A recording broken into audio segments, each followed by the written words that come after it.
David Sterling had forgotten what it felt like to sit still without an agenda. At 41, he was the commanding force behind one of the city's largest investment firms, a vast empire built on split-second decisions and calculated risks that had brought him a level of wealth he'd never dared to imagine in his younger years. For decades, his life had been dictated by deadlines, numbers, and the unrelenting rhythm of markets that never seemed to sleep. Yet on this gray April afternoon, as he sat alone on a park bench, the drizzle settling across his shoulders and seeping into the fabric of his expensive suit, David found himself strangely untethered. He watched strangers hurry past, each with a clear destination, their purposeful strides underscoring his own disorientation.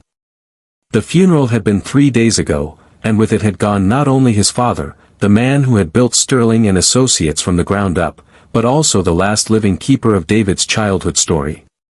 His father had been the one to teach him that success was measured in quarterly reports, in numbers that proved dominance in the market, and David had lived by that creed for so long that he no longer knew where the boy he once was had disappeared. Now that the elder Sterling was gone, David felt stripped of direction, as though the man who had defined the terms of his life had taken the map with him. Loosening his tie, David let the damp air cool the skin of his throat, surrendering for the first time in 20 years to stillness. His assistant had cleared his calendar, assuming he needed time to grieve, to transition into leadership with a steadier mind. But the truth was far different. It wasn't more time with paperwork or strategy that he needed, it was something much older, deeper, something lost. He realized, with a pang that cut sharper than expected, that he needed to remember who he used to be before ambition consumed everything. He sat there, silent, letting the drizzle pool on his shoulders. When a small, clear voice broke through the fog of his thoughts. "Mister, you look very sad." The word startled him enough to glance up. Standing before him was a little girl, no more than 5, with soft blonde curls peeking out from beneath a pink knit hat. She wore a matching coat over a white dress, and in her arms she clutched a teddy bear so well-loved that its golden fur looked slightly matted, a bright red ribbon tied neatly around its neck. She regarded him without hesitation, her eyes wide with the innocent certainty of childhood. David instinctively scanned the park for parents or guardians, but the passing figures seemed indifferent to the small presence at his side. He felt strangely disarmed. "I'm sorry," he managed, unsure of how to respond to such blunt honesty from someone so small. The girl tilted her head, studying him with a seriousness that seemed out of place on her cherubic face. "You have sad eyes," she explained in a matter-of-fact tone, "like when my goldfish went to heaven and mommy cried." But she said tears help hearts feel better. David felt something tighten in his chest at her words. When had anyone last looked at him closely enough to see beyond the polished armor he wore, beyond the expensive suit and the practiced confidence, to notice the hollowness in his eyes? No colleague, no associate, no shareholder ever had. Yet here was a child, unassuming, unafraid, who saw right through him. He leaned slightly forward, his voice softening. "What's your name?" he asked, finding himself genuinely curious about this stranger who had pierced the silence of his grief. "Emma," she said proudly. "Emma Rose Patterson. I'm 5 3/4 years old. What's your name?" "David," he replied simply. Her honesty demanded simplicity in return, and for the first time in years he felt no need for titles, no rehearsed introduction that tied his worth to his position. "It's nice to meet you, Emma Rose Patterson." Emma smiled at his use of her full name. A shy but genuine brightness flickering across her face. Then, just as quickly, she grew serious again. "David, do you know about teddy bears?" she asked, hugging her own bear a little closer to her chest. David was caught off guard by the question. "Well," he said slowly, "I suppose I remember having one when I was very young." A memory surfaced, unexpected and sharp, of a brown bear named Chester, who had shared his bed until he was 7. He remembered how his father had frowned at the toy one evening, declaring stuffed animals childish, and how Chester had disappeared shortly after. David hadn't thought about that bear in decades, yet now the memory lodged in his throat like a stone. "Teddy bears are magic," Emma said with the certainty of a child who believes what she knows cannot be questioned. "They absorb sadness. That's why they're so soft. All the hugs fill them up with love, and when you're sad, they share it back. David sat back, the drizzle soaking into his hair now, feeling the weight of her words settle into him. He hadn't expected wisdom on this bench, much less from a child with a teddy bear. And yet, somehow, the words of Emma Rose Patterson, 5 3/4 years old, felt truer than anything he had heard in years. Emma glanced down at the bear in her arms, then back at David's face, her small brow furrowing as though she were weighing a decision of great importance. After a long pause, she held the bear out toward him with both hands. "You can take my teddy," she said with sudden conviction. "He's very good at making sadness go away. His name is Mr. Buttons because of his eyes, and he's helped me lots of times." The simple, unguarded gesture startled David. For a moment, he could only stare at the worn bear offered to him. Something in his chest shifted, a quiet crack opening in the armor he'd carried for decades. Here was this child, this perfect stranger, willing to hand him her most treasured possession simply because she could see his pain. It was an act so pure, so selfless, that it left him struggling for words. "Emma, that's incredibly kind, but I couldn't take your bear," David said softly, his voice thick with something he hadn't yet named. "He belongs with you." He expected her to pout or pull the bear back, but Emma only studied him with quiet consideration. Then, with the fearless trust only children seem to possess, she climbed up onto the bench beside him and settled into the space at his side. "Then we can share him," she announced, placing the bear carefully between them, one small hand still resting protectively on its head. "Mommy says sharing makes everything better." The sight of Mr. Buttons sitting between them was strangely disarming.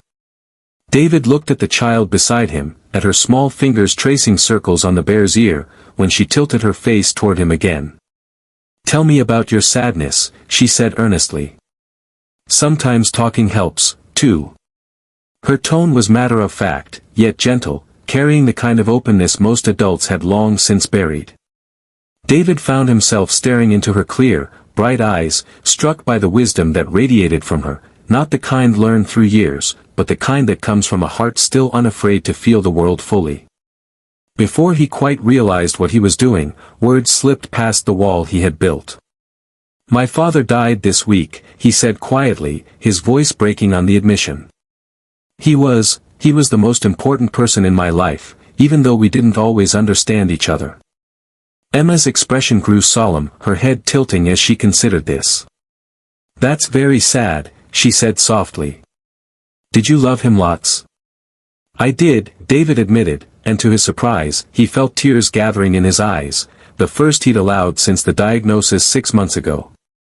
The grief, so long dammed up behind his professional composure, began to stir now, loosened by the presence of this child.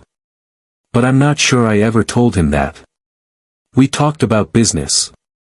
About work, about what we thought were important things. But never about love." Emma gave a small nod, as though she'd been expecting that answer. "Grown-ups are silly sometimes," she said with the bluntness of a truth-teller. "Love is the most important thing of all, more important than work or money or anything." Then, with the gravity of a doctor prescribing medicine, she picked up Mr. Buttons and held him out again toward David. "Here," she said firmly. "Hold him tight and think about loving your daddy. Mr. Buttons will help you remember that love doesn't go away just because people go to heaven." This time, David accepted the teddy bear.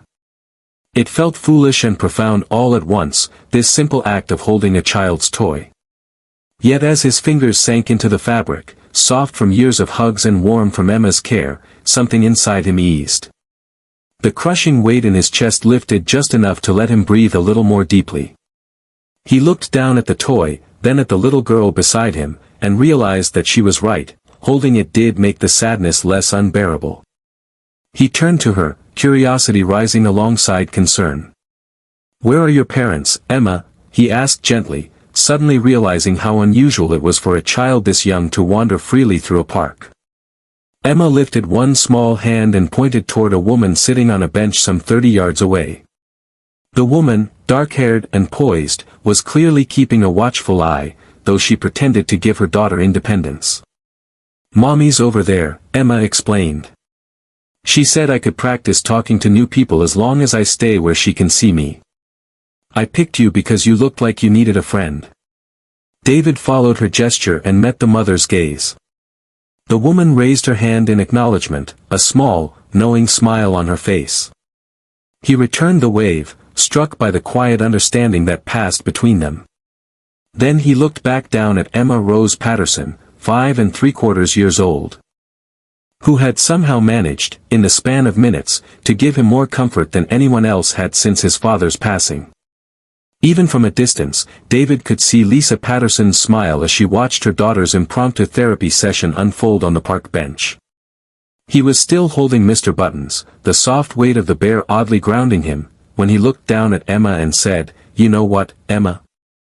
I think you might be right, about love being the most important thing, and about teddy bears being magic."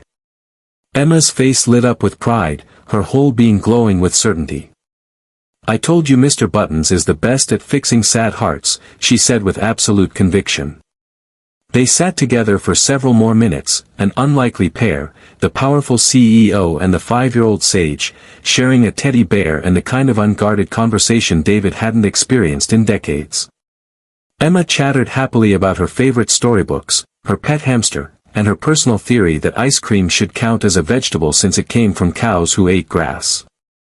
David found himself laughing in a way he hadn't in months, perhaps years, the sound surprising him with its own ease.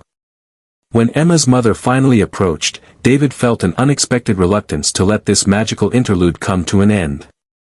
"Emma has quite a gift," the woman said warmly, introducing herself as Lisa Patterson. "I hope she hasn't been bothering you." "Not at all," David replied quickly, standing to shake Lisa's hand. "She's been exactly what I needed today. Your daughter is remarkable." Emma hugged Mr. Buttons tightly before looking up at him one last time. "Seriously," she insisted, her voice earnest, "will you remember what I told you about love being forever?" David nodded, his throat tight. "I will," he promised. "Thank you, Emma. For everything." As Emma and her mother walked away, Emma turned back and waved, her small voice carrying across the park. "Don't forget to hug people and tell them you love them." David. "It's the most important job in the whole world." David stood in the drizzle long after they had disappeared from view, the echo of her words warming him. For the first time since his father's death, his grief no longer felt like an unmovable weight. Instead, it was joined by something else, gratitude. Gratitude for the love he and his father had shared, even if they had never quite managed to speak it aloud. In the months that followed, David thought often of Emma's simple wisdom. Her words had carved themselves into him, and slowly, almost imperceptibly, he began to change. His conversations with employees grew deeper, less transactional. He asked about their families, their hopes, their lives outside the walls of the office. He discovered that listening, really listening, opened doors to connection he had long neglected. Wanting to honor his father in a way that reflected this new understanding, David established a foundation in his father's name, dedicated to supporting children like Emma, children who saw the world with open hearts and reminded adults what truly mattered. And whenever the pressures of leadership threatened to crush him, he would open the drawer of his desk and take out the small teddy bear he had purchased, not Mr. Buttons, but one that looked much the same. Holding it reminded him that the most important business of life wasn't negotiated in boardrooms but shared in moments of genuine human connection. A year later, fate led David back to that same park, where he once again spotted Emma and her mother. Emma was a year older now, 6 and brimming with the same fearless energy, her words even more articulate than before. She spotted him immediately and raced over. "David. Did the love magic work?" she asked, her eyes sparkling as she threw her arms around him without hesitation. David crouched down to her level, his voice warm with sincerity. "It did, Emma.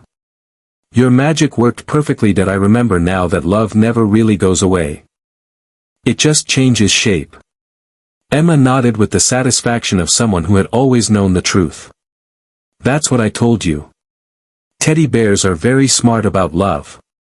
David watched as she darted away to chase butterflies among the spring flowers, his heart swelling with wonder at the gift she had given him.